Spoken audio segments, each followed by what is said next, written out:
Welcome to All Home Care Matters, the show where we discuss all things home care, with discussions on important age-related matters and topics. Brought to you by Enriched Life Home Care Services, the #1 rated home care provider in Michigan by Top Rated Local.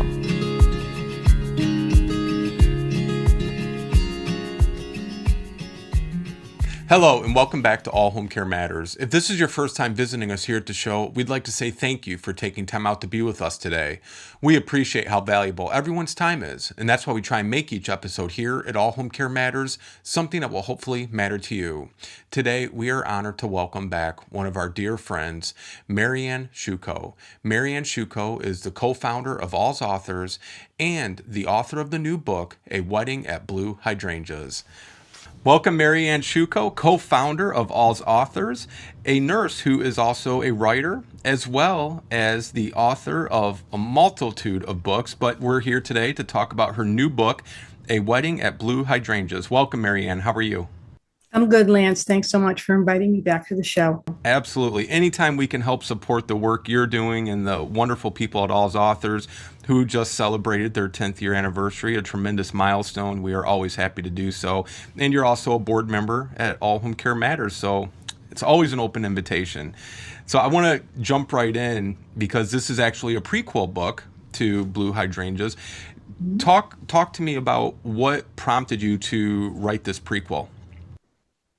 Well, Blue Hydrangeas is a bed and breakfast on Cape Cod. And the first book in the series is kind of like the last book in the series because that's what happens to them at the end of their lives. Jack and Sarah Harmon, who run the bed and breakfast, they encounter Alzheimer's, and Sarah has the diagnosis, and Jack is her caregiver. But I had heard from many people who wrote to me over reviews about the book, and they were entranced by the inn, the bed and breakfast. They wanted to know where it was. Could they go there? They wanted more stories about the bed and breakfast. So I decided I might as well write a Christmas story because Christmas, it's good to have a Christmas book in your collection. So I wrote a short novel called Christmas at Blue Hydrangeas. And what happens there is Sarah's son, David, returns home for the holidays. He's a graduate student in Boston. He comes home. He tells her he's bringing a friend, no details. She's expecting a young man to accompany him. But when he walks in the door, he's got a young woman.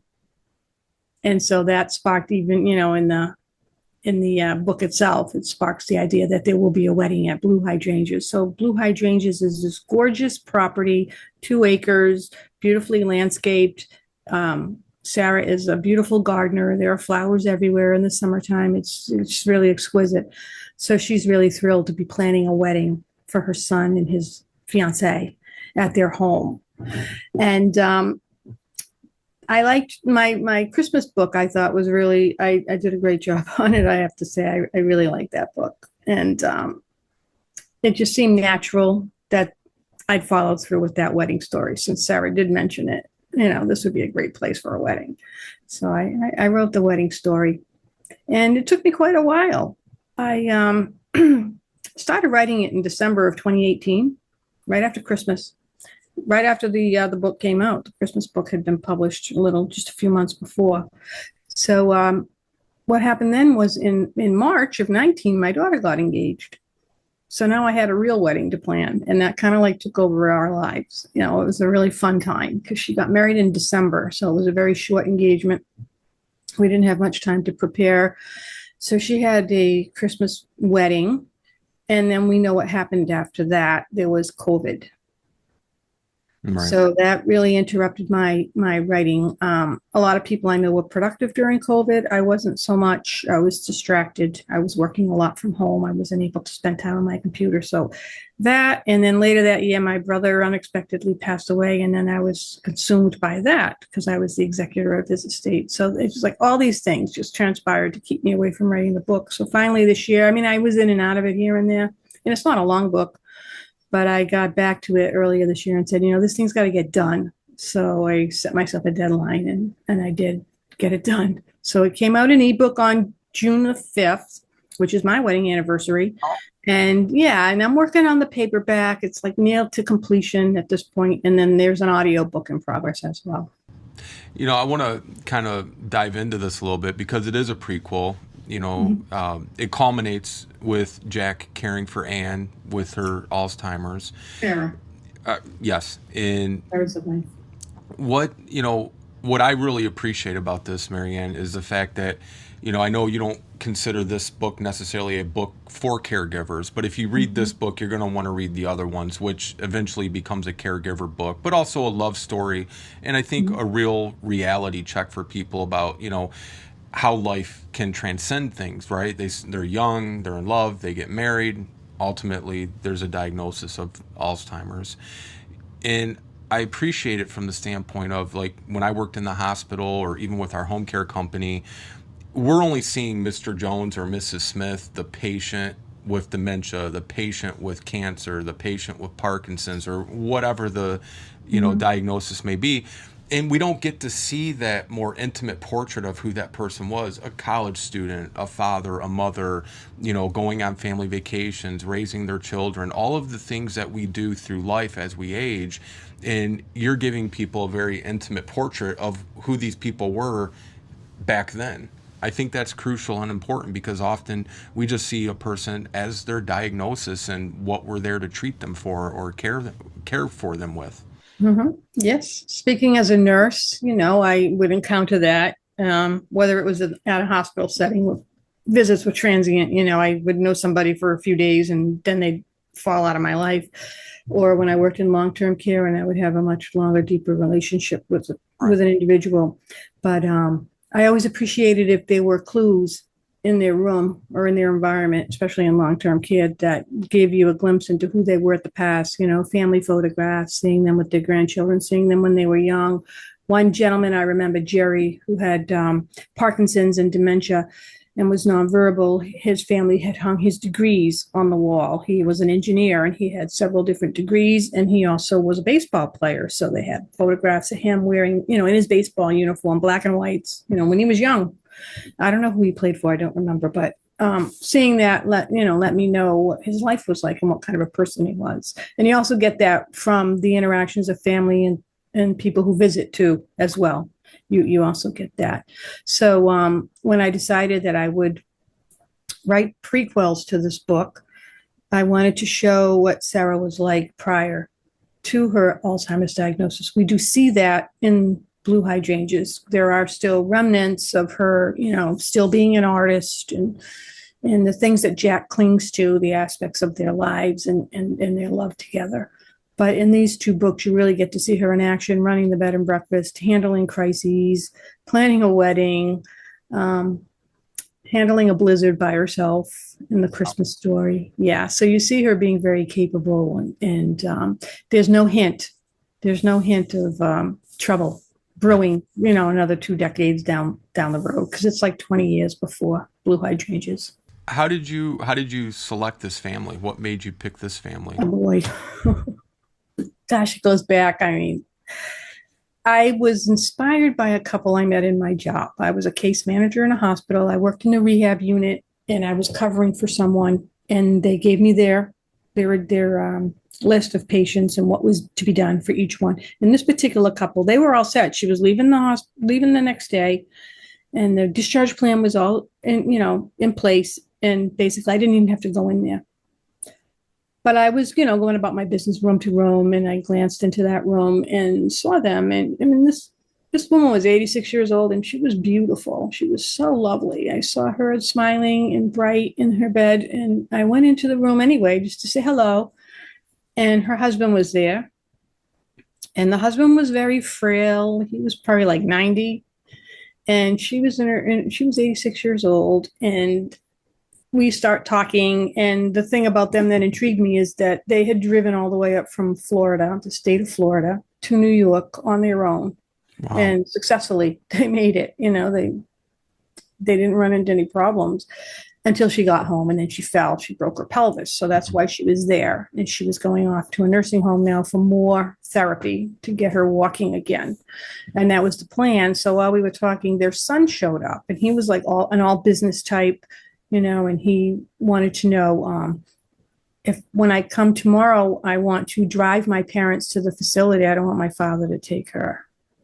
And is that okay? And I said, oh yeah, that's fine. People do that all the time.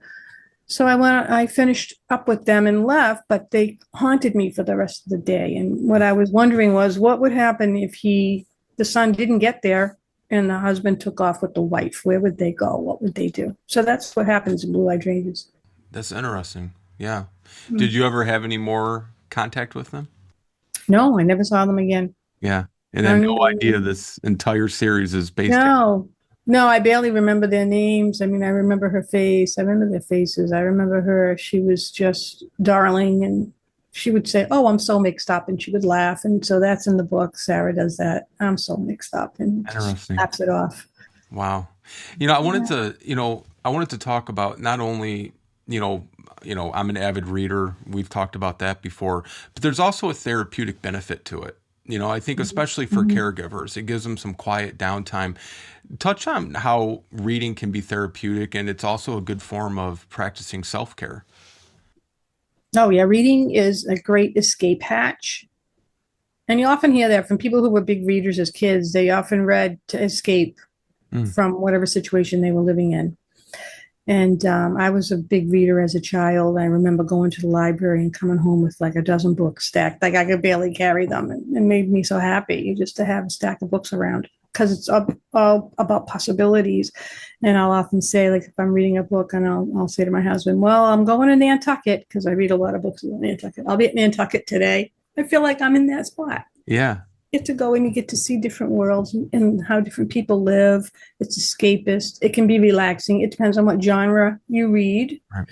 But there is a whole genre of books around Alzheimer's and dementia, including fiction, which we have many at AlzAuthors. There are many books for both adults and young adults that are fictional stories, and a lot of them are based upon the author's real life experience, such as mine.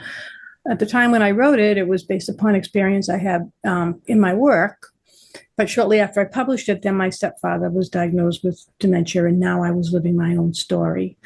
But you can learn, when I wrote it, I wanted to impart, what is this experience like? What are the challenges that people on this journey have to face? And so you see them throughout the book. You see them getting the diagnosis. You see their reaction to that.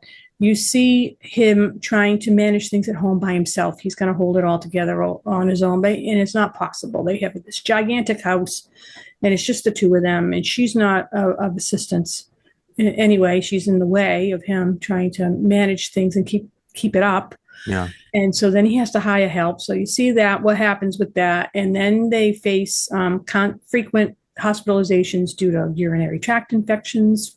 She falls a lot, and then this time she fractures the pelvis, and then you see him having to make the decision to place her in some kind of assisted living facility, and that's the last thing he wants to do. He promised her she would never leave their home, so Jack is really up against that. So it kind of just shows what happens in like a storytelling way, and not like a lot of facts and figures and statistics. But I mean, there is one section when he goes to the library to look up about what is this, because they don't know. Right. And he starts reading some of the facts, and his reaction to what he reads, is devastated when he realizes like this is a terminal illness it will probably kill his wife at some point. Now they're officially in the twilight of their marriage. Yeah. Did you find it easier or more difficult to write that because of your background as a nurse? Oh, it's definitely made it a lot easier because I had a lot of insider knowledge. Right. But I was thinking too, because you have all that knowledge and experience, having the same reaction that a lay person would have. Well, I think that a lay person, and people have written to me, a lot of the people who write to me had been on an Alzheimer's journey, and they say, wow, this book was spot on. I felt like we're telling my story. But there are other people who say, I had no idea about, what people went through with this disease. And I'm so glad I read it, because absolutely, you hear about it and you don't know really what to say to someone who might say, my mother has Alzheimer's. And you're like, oh, what's that? Or this way you can understand and say, yeah, I heard of that. I know about that. I get it. Yeah. And yeah. Are there any plans for any more blue hydrangeas? I don't know. I always wanted to write a story, a sequel, which comes after, because, What happens to Jack?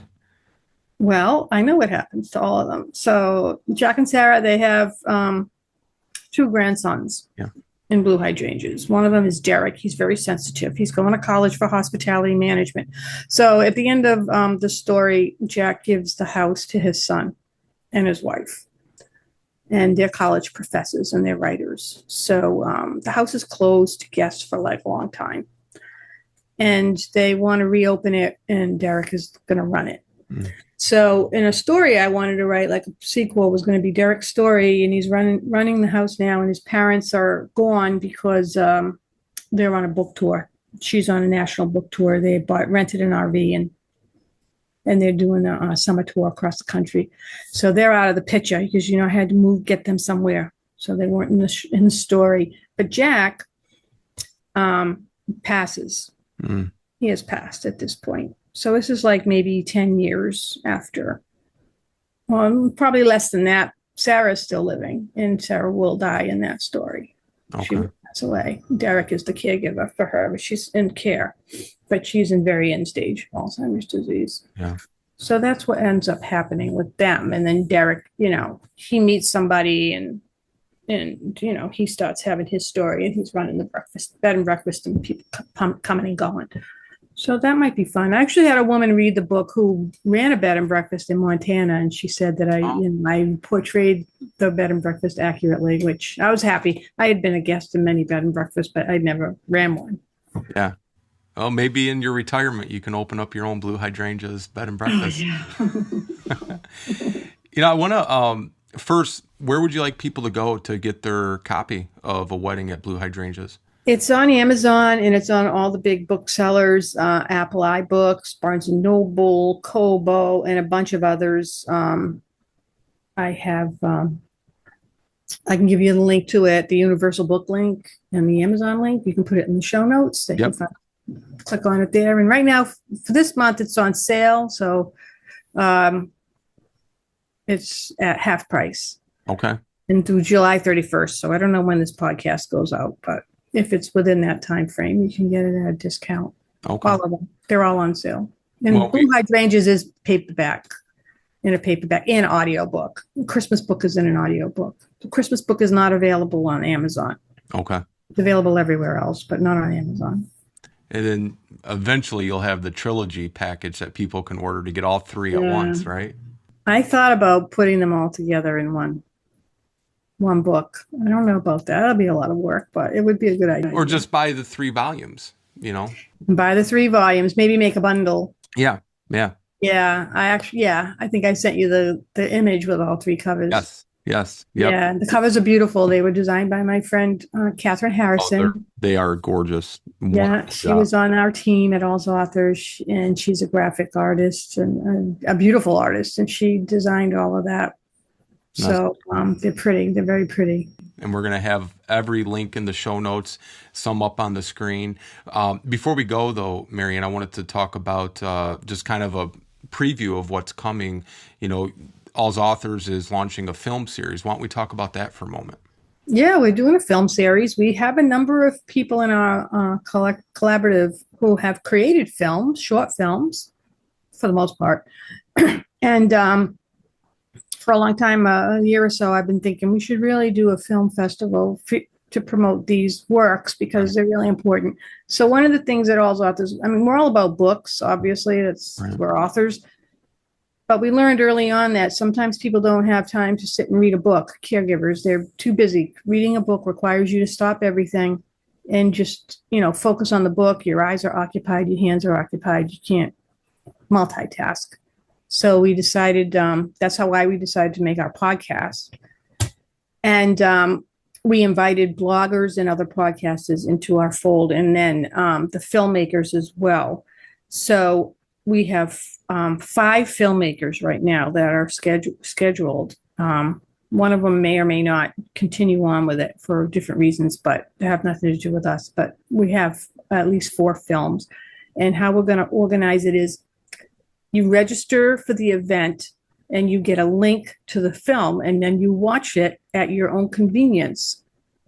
So even if you have to watch it in, 15-minute increments or 10 minutes or however you can manage to complete it, two of them are about an hour long. The other two are much shorter.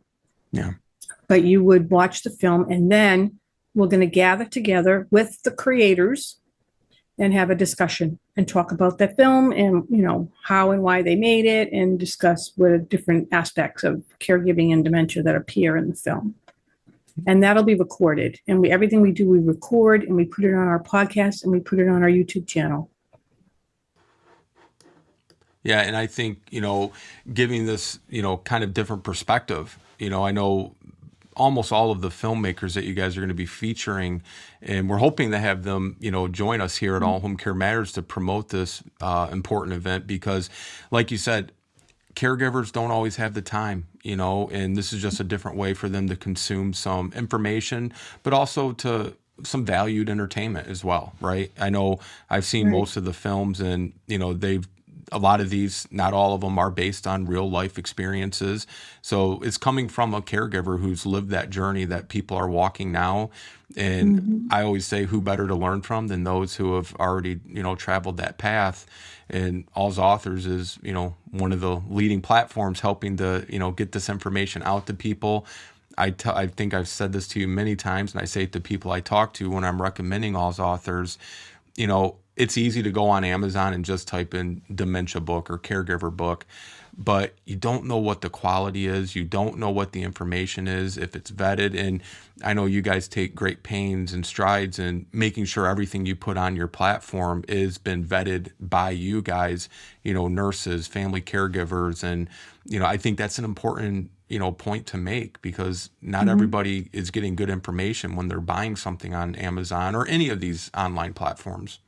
That's very true. You have to be careful. Buyer beware. Look, our books have been vetted by authors and caregivers. So when you enter our site, you can look for whatever book you're searching for. If it's about caring for your mother, you type that in, you're going to find all those books. You're not going to have to look at books about caring for your husband. That's not your thing. You don't need to spend your time weeding through a bunch of stuff that's not relevant to your situation, because you don't have time for that. But you can feel confident that the books have been read. They are valuable. We take about 60% of the books that come our way. We don't just plop books up there like a lot of websites do. Oh, yeah, here's a good book. Stick it on. They're carefully vetted. The authors have to write the blog post that accompanies their entry, tell you a little bit more about them. A lot of them have been interviewed in the podcast.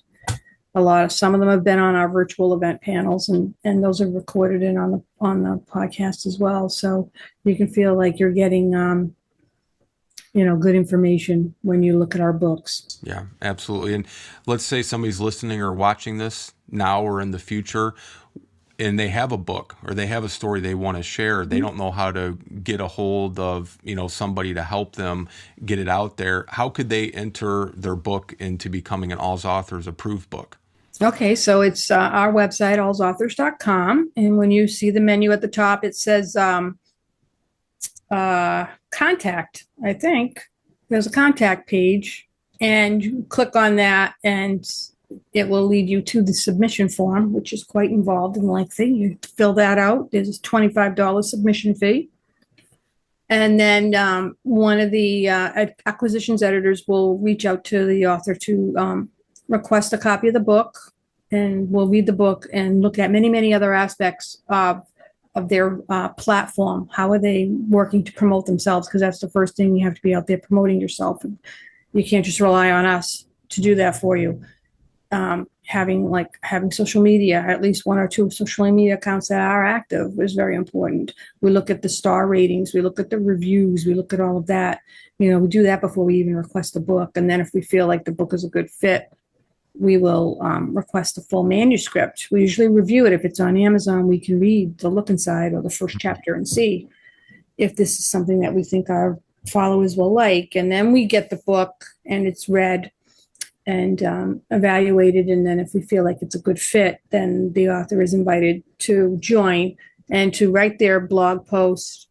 And there is a promotional fee at that point, $100. And for that, they get the top spot on our website for a month. They sit there with their book. We do the podcast. They have their blog post. We do a social media blast. They may be invited for future panels.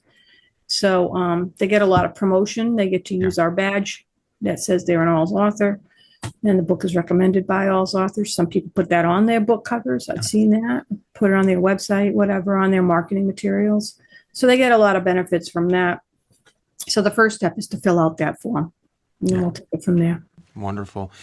Marianne, any other exciting news or things you want people to know coming up with AlzAuthors or yourself? Oh, boy. Well, focusing right now on this film festival, and we're taking a break for summer. We usually like to slow down in July, and then even in August, we get some podcasts coming out, but we're not doing any events. We will be doing some more of our virtual events as well.